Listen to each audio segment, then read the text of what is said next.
And every now and then I still wonder, like, is there more to what it is that I'm supposed to be doing?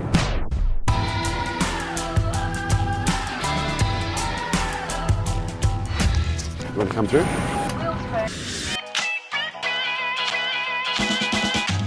Death Road. Yeah, look it up. I think I've seen videos of that. Pardon? Is it in South America? Yeah. That's the one. Yeah. Fuck that.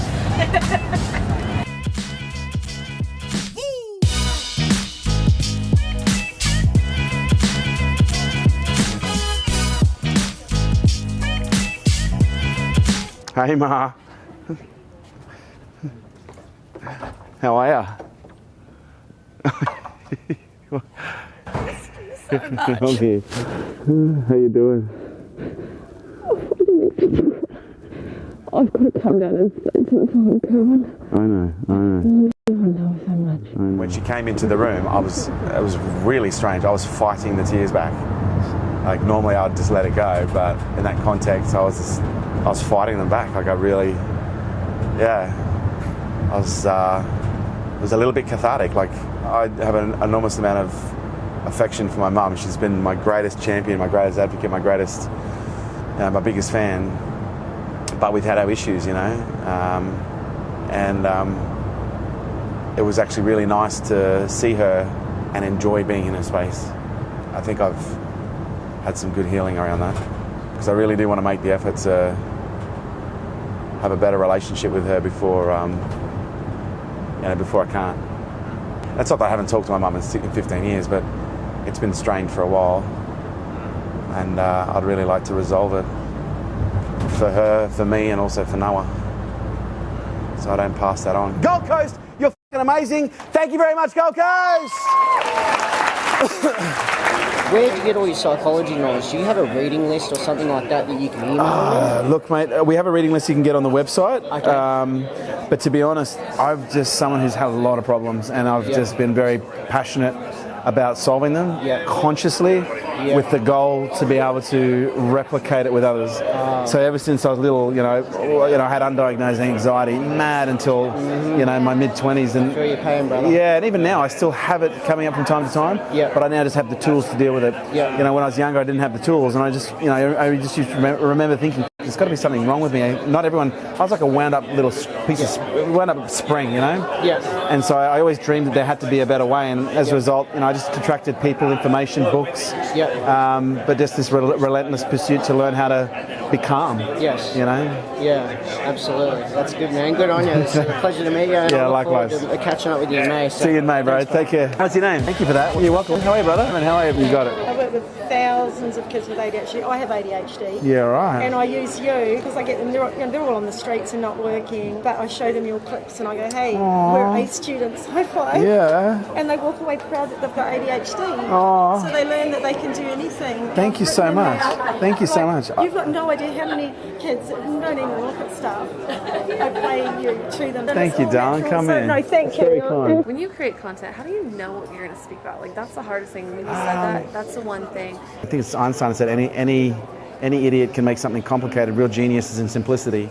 And so the more you share a message, the better you get at condensing it and sharing it in a way where it's concise and impactful. Because the challenge we have with social media, you can get out to a lot more people, but people's attention span is a lot shorter. And so you need to know how to say what you say in a snackable way so that it really lands in a meaningful way. How do you get that message that you want to share with people? Just, for me, I just kept on sharing, and over time, my message just narrowed and it just became more natural, and I just discovered what my message was. I love that. So sometimes, so let me give you a great example. So when I first started copywriting, I was a copywriter before I got into business.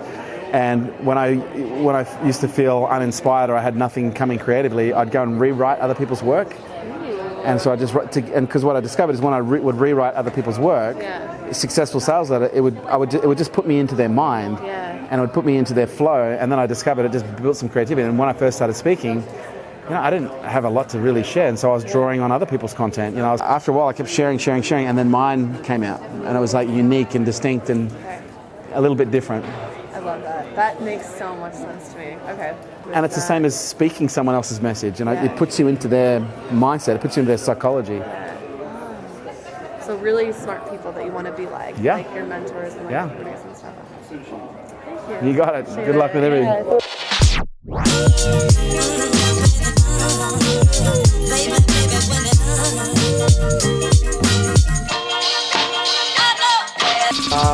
Common issues, probably three things. One would be support. I don't have the support around me from people that people I'm close with. Hey man, love the mo.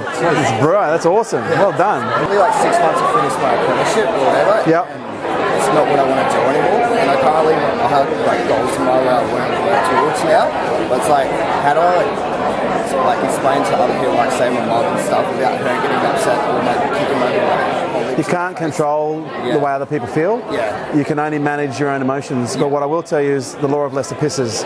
Because sometimes we make decisions to keep other people happy, but it pisses ourselves off. That's what I've been doing at the moment. So the law of lesser pisses states, when you have to choose between pissing yourself off and you pissing someone else off, always choose someone else.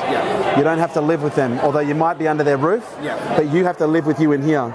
And if you do the things that you don't want to do to keep someone else happy, you'll beat yourself up for it, okay?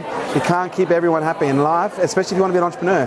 You're going to take a path that not everyone wants to take, and it's going to be a path that perhaps, others don't. Exactly. You're on your path. Stay in your lane, and allow your mum to stay in hers. And, demonstrate that by not getting in her lane. And hopefully she will, come around and stay out of yours. Alright, so Good luck with it, brother. I hope it works out. I don't know what I'm here to do, like purpose, like very purpose-driven. And a lot of people feel lost. And the third one would be, trying to do too many things. I have a lot of things that I know I can grow in. But what's your advice if I'm starting and what to focus on first? Focus on two things. Try and find a healthy combination between what's popular, okay, and what you really like. But ultimately, when it comes down to what you do, it's got to be something connected with something in here. Because if it's not connected with something that you really enjoy, if it's not aligned with a strong value system and a purpose, then you will run out of steam at some point. It can't be about the money. And if it is, then maybe you need to. I can sense it's probably not. You have to put the heart on it. But that's the thing. All of these things is things that I like. Then you've got to prioritize, because the challenge you'll have is too many things. A Chinese proverb: "Man who chases two rabbits ends up hungry." You've got to really dial down and focus on one thing until you get traction. And once you got traction, then you can bring in something else. And then when you've got traction with that, then you can bring something else. But double down on the things that's going to, be commercial, but also is going to be aligned with your passion. Okay, so get the pillar and then everything else will come. Exactly, and find out what your pillars are. Identify them early on so you can strategically roll them out. Yeah, nice man. You got it, brother. How are you, bro? Good, man. Brendan, how are you, brother? Yeah, I just want to tell you, 6 months ago I went through a real dark time when I was coming back up and almost drove off a cliff when I was man, I'm glad you didn't. Really struggled. Yeah. Come back to Brisbane, back home, and listening to your videos really helped me changing my whole mindset back to the not victim mindset. Just fucking get out there, go do it. Don't be busy.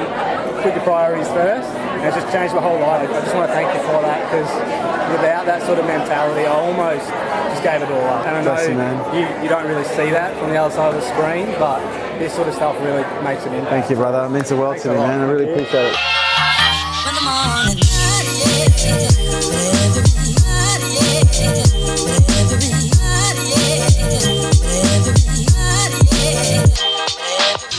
Airport, please. Okay, domestic or international? Domestic, thank you. When did you realise that you wanted to help people? I think from a commercial perspective, it was probably my early to mid-20s. But even when I found it, it still didn't mean that I wasn't unsure. It still didn't mean that I wasn't wondering, am I supposed to be doing something else? And every now and then I still wonder, is there more to what it is that I'm supposed to be doing? And even with, it was only a couple of months ago that I realised that I had a bit of a tangled hierarchy, because, as much as I'm connected with what I'm here to do from helping people perspective, I trace my life back to, to my childhood, where I just loved, I was a very, and again, without trying to sound, with trying to use as much humility as possible, I was a very caring, nurturing, loving child. I love giving nurture to people. I love caring people. I was very affectionate, and I always loved to help people. And so for me, I traced that through early childhood and my teens. I was always the guy that my mates came to when they had a challenge. But it's only been in the last, I'd say probably since Noah was born, but really in the last 6 months I started to realise that I had a purpose that was in conflict. Because I wasn't really of the belief that you could have more than one purpose. But now I've become very crystal that my number one purpose is to be a father, to be a good father, to be an incredible father. But what's interesting is the reason behind that is I honestly believe that by being a great father, it's going to help me heal, a lot of my old wounds, a lot of my stuff, because because I think, I'm of the belief that most of the stuff that we deal with, in most cases, is stuff that we're trying to resolve from our childhood. Traumas, pain, regulation, and the desire for safety and certainty. And when we have those things that happen to us, it creates psychological traumas and wounds that manifest into all sorts of different stuff, from disorders and mental health issues. And so for me, I see my role as a father as being an important one for myself, but also for Noah, so that I don't pass that on. And so I get the opportunity by being a father to resolve, all of my stuff, heal as many of my wounds and traumas as I can.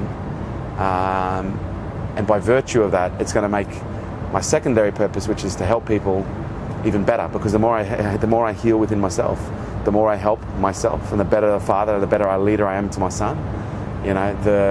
Ultimately the better I am going to be at helping other people. Because to help other people, I've got to be a strong leader. To help other people, I've got to have empathy and compassion and understanding. And the more experience I have around my own stuff and dealing with my own stuff, the easier it is for people to relate to that. And I honestly think that's what makes us cut through, is the fact that I talk quite openly about ADHD, about dyslexia, about addiction, about other mental health issues, because I've experienced so many of them, and people can relate to that. Whereas when if you're standing up there or you're on media and you're talking about mental health issues, but you don't have any real solid basis from an experience perspective, sure, you might have worked with people that have had mental health issues, or you've worked with people that have had trauma, or you've worked with people that have had their own issues to deal with. But there's that level of empathy, compassion, understanding that is missing if you don't know, if you haven't experienced it for yourself. It's like when I talk to people that have had experiences around death when they've lost a parent, for example, oftentimes I'll say, but have you ever lost a parent? I'll say, well, no. I say, well, you don't really understand what I'm going through then. It's like, yeah, you're true, 100%. I get it. And I honestly think it's when we do understand, when we can relate, that we have the greatest opportunity. It doesn't mean you can't cut through. Like, you don't have to have a whole raft of issues that you've healed within yourself, or that you're attempting to heal within yourself, in order to have cut through and be able to serve and help other people. But if you have had that experience, it just gives you a greater gravity of relativity, because people can relate to that. There is no substitute for experience. You can read all the books in the world about skydiving, you know what I mean? But you don't know what it's like until you jump out of a plane.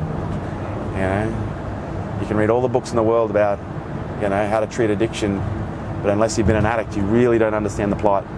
You can read all the books in the world about ADHD and dyslexia and other forms of what people would classify as disorders and mental health issues, but unless you've experienced it, you don't really understand at the fullest level of comprehension, at the greatest level of comprehension.